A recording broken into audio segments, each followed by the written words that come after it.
You do it again. You're standing in the shower, lying in bed, or staring out the window during a long commute.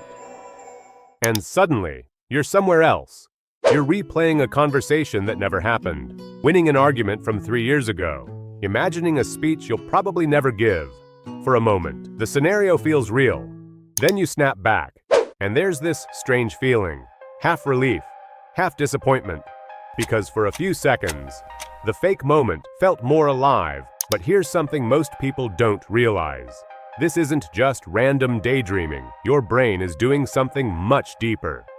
When you imagine these scenarios, your brain is running simulations.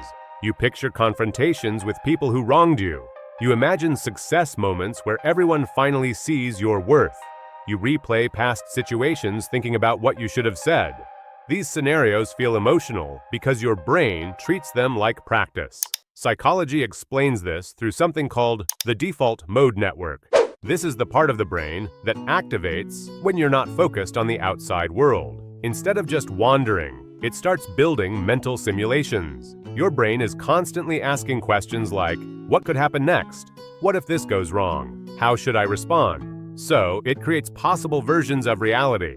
In a way, your mind becomes a rehearsal stage. Like a pilot training in a flight simulator before flying a real plane, your brain is preparing you. But sometimes, the simulation becomes a trap. Here's where things get complicated. Sometimes you rehearse the conversation so many times in your mind, you never actually have it. You imagine success so vividly that the real effort starts to feel unnecessary. You replay painful memories until you feel stuck inside them. The mental tool meant to prepare you starts replacing reality. And there's a reason your brain does this. In real life, you can't control outcomes. You can't control how people react. But in your mind, you write the script. You say the perfect thing. You win the argument. You finally get understood. For people who often feel overlooked or powerless, these imagined worlds feel safe.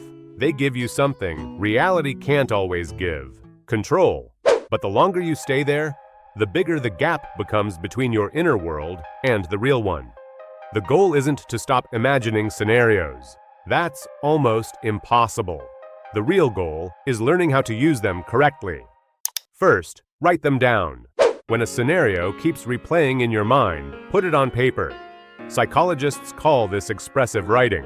It helps your brain process the situation instead of looping it endlessly. Second, ask yourself one simple question.